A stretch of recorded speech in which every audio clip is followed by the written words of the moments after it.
Is AI bound to replace film directors? I don't know about you, but that question worries me.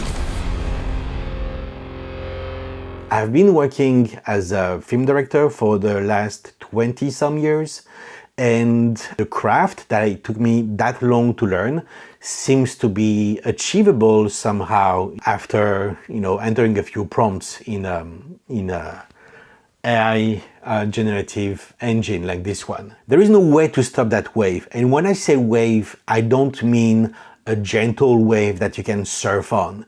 It's basically a tsunami. So can you surf the tsunami? That's the question I'm asking. I've always been a huge proponent as filmmaking as a collaborative art, where every head departments and every crew member and every actors and actresses, everybody brings in their own talent and contributions and sensibilities to the pot that eventually makes a film. Except now with AI, it seems that everything is in the hands of one person. And honestly, that idea, one, depresses me a little bit, and two, scares me, to be perfectly honest. So I'm thinking, I may be actually a bit late already, but I'm thinking that I need to learn to master this tool in order for this tool to not destroy me. How to learn how to use generative AI? Well, first I could go to any kind of website like this one. I could enter a prompt or a picture, a video, whatever, and see the result and go like, wow, that's funny. But the point of this is not going to help me realize the power of that specific tool. What I need is a project. The project I'm talking about is a movie ID called Bloodsuckers. And contrary to what you might think, it's not a story of vampires, it's a story of giant mosquitoes. I want Bloodsuckers to be a mix of them, if you have the reference, and something like Tremor and Jaws and Razorback, this kind of like creature feature. But obviously this kind of movie costs millions to make. So that's why I'm thinking of using AI as the tool to help me make a proof of concept trailer that maybe, who knows, eventually when the thing is done, will allow me to find financing and make the movie the good old-fashioned way. But for now, there is a mountain to climb, and that is to manage to make this proof of concept trailer with a tool that is right there. My computer, an internet connection, and basically my ideas. My main source of information until recently regarding generative AI is a YouTube channel called Theoretically Media with Tim. Hello, your name is Tim. Besides that, I didn't know much about AI. I heard Tim talk about VO and Kling and Sora, but those were all strange names and strange concepts for me. So I started watching more AI channels on YouTube, and I've gathered enough information to know that there is a process to go into this kind of project. And so the first one is to generate some visuals that will eventually help the image to video engines to create the videos that I need. Obviously, because it's for a trailer, I don't need the full movie, I don't need the full script. I just need some beats and some ideas that are either original, funny, cliche. I love cliches, and try to have fun with it. And this is how I started. The first image I created is that of a small town sheriff fighting a mosquito with a medieval sword. Don't ask me why a medieval sword. I don't know, because I haven't written the script yet, but I thought it's a funny idea, so I went for it. And the result was kind of funny, but mostly the problem was that it looked like an illustration. But I moved on and I asked GPT to create 3 mosquitoes attacking a pickup truck, because again, I'm thinking in terms of what the trailer should have, and I'm thinking mosquitoes attacking a pickup truck is something that I need. But the result was that I had the pickup truck going one direction, and the mosquitoes looking the other way, which kind of like negates the whole dynamic of the shot. So I asked GPT to create instead an aerial view of the scene following the action. And then with the next generation, I had a cool pickup truck on the road with 3 giant mosquitoes following it, and I was happy enough. It made me realize that I could actually generate pictures on GPT that would not look like illustrations. So I went back to my sheriff, but make it look photorealistic. And then photorealistic is the word I used in every generation after this. Another big inspiration for Bloodsuckers is Lake Placid. I absolutely love this movie. And so I thought besides the sheriff, I would need an entomologist, some kind of like a female character that could be more badass than one might think, and also to bring a bit of like charm and maybe some banter, a little bit of romance, who knows, all those kinds of ingredients that you would expect from this kind of horror comedy. This is the first generation, and she seems to be dissecting some kind of like Easter egg, which is not what I want. And also the picture was vertical, so I had the generation again, whereas the picture to be 16:9, cinematic lighting, which is again something that would be found in all of the later generations of pictures. And the next one was better, but again, this like giant kind of egg, but I want mosquito eggs, like an egg sac. So I gave more and more information in terms of the prompt, and eventually I had the character looking exactly the way that I want, with the protective glasses and the egg sac, and the format was not always 16:9, even though I asked for it, but I found eventually a picture that I was happy with. And I know that with Photoshop I can actually AI generate the missing parts of a frame, so this is what I did. I knew that at some point I would want to have the sheriff and the entomologist examining a dead cow that would have been sucked out of its blood by one of those giant mosquitoes. And so I found myself faced with a problem that it seems those generative AI models have a very high threshold in terms of sensitive content.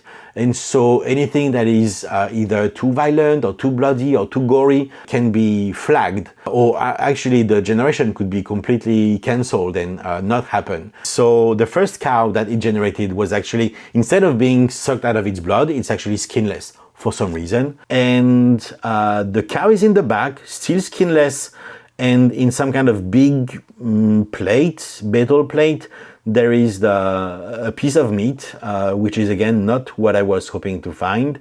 And the last generation was successful. I asked the cow to be nothing but skin on bones, and eventually GPT understood.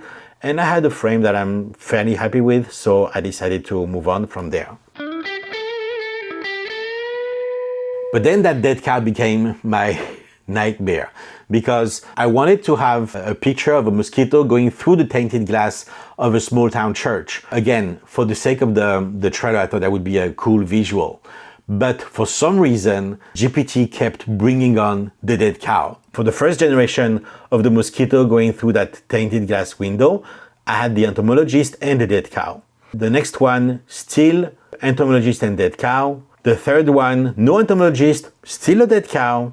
The next one, the mosquito has a very cool angle, very like a face kind of view, but still the dead cow. No matter what I would try after this, the dead cow would always be there. I even managed to crash somehow the image generation on GPT, and after my another try, the dead cow was still there. And this is when I realized that maybe the problem is the dead cow was in that conversation. So I decided to start a new conversation in GPT, asking for the same mosquito going through the tainted glass, and eventually I got what I wanted.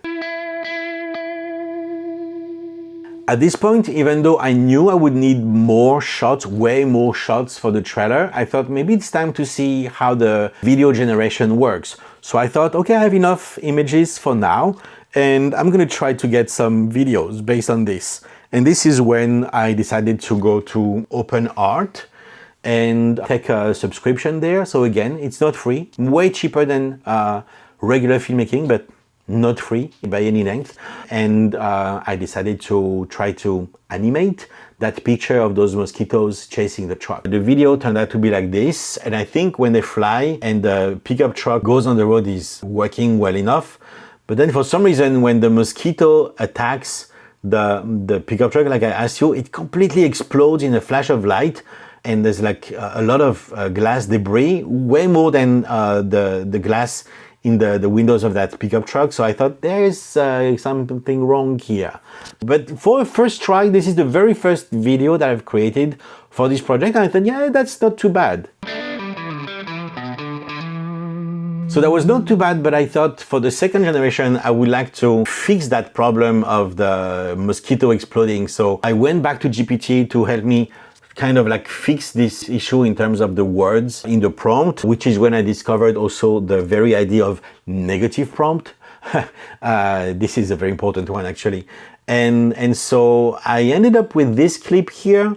The first one, the mosquito attacks and it kind of like creates more damage than it should, but it was okay. The problem is with the second attack, one mosquito went through the other one, like some kind of like teleport, magically teleport through it, which is weird, but that second attack is kind of really better, and there's a swerve of the car, which is something that I added myself to the prompt, and this is exactly the dynamic that I wanted. So I'm happy enough, and I know as I'm an experienced editor, and I knew that in that 10 seconds clip, I would find 2 or 3 seconds that I could use, so I was happy with this one.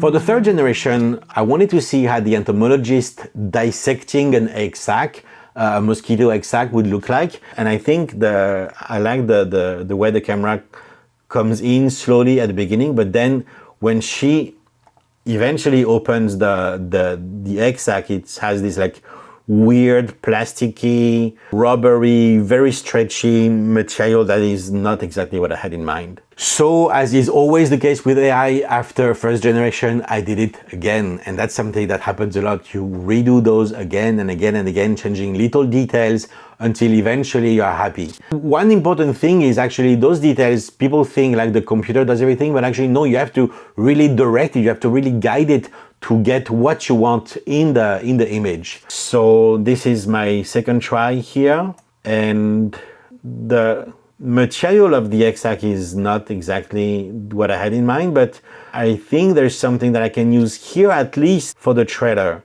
The scalpels don't seem to really cut the sac, but once she opens it somehow, there is something here that I can probably use. At this point, I was not too unhappy with my little journey through AI generation. And then the next sequence happened, namely the sheriff fighting the mosquito with the medieval sword. And that one really put me to the test in terms of hope, patience, sanity. So let me take you through this. This is the first video that I generated. That originally was my 5th generation, but the first for that sequence. And the beginning is weird, and it gets only weirder. The mosquito kind of like jumps up and down like a little playful puppy. And in any case, it's completely ridiculous, completely hilarious, and completely wrong for what I was trying to do.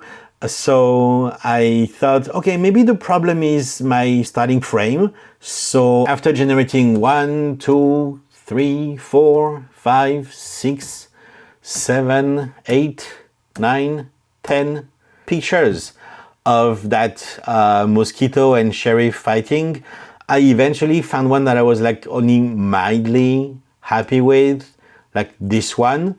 And I started using this for the generation of the video, but the result was always at best disappointing, at worst like completely bonkers. Here are a few generations that I did of the sheriff fighting the mosquito with the medieval sword. This one is probably the lamest, with the mosquito just hovering and the sheriff doesn't do anything. Here, as you can see, the sheriff cuts off the head of the mosquito, then the head is still there. Though the mosquito seems to lose its ability to fly properly, but it just lost a huge amount of dirt for some reason. Obviously not happy with this, so I try to make the frame a bit wider, and here we have another generation with the blade going through the mosquito, but for some reason the mosquito lets out this kind of like power energy ray, which I really don't understand where it comes from. And then another kind of like little golden lightning bolt that kind of reminds me of the Flash. Then we have another generation here. The sheriff like wields a sword beautifully, but then instead of cutting the head of that mosquito, he turns one mosquito into two. I'm thinking that maybe there's part of this clip that I can use until the impact of the sword on the mosquito before we can see two mosquitoes. I really love the power pose of the sheriff at the end, but at this point we have two mosquitoes, so that's really not usable. Finally, I wanted to fix the horizon, but then as a first frame, as you can see, I have the black part of the frame kind of like ruining the whole thing, but that's not the only problem with that generation here, because the sheriff completely misses the mosquito, as you can see, and then slams the sword onto the ground with a kind of like explosion of dirt. And as the camera comes in, the sheriff has an entirely new face, new body, so it was a transformative experience for him, but definitely not for me.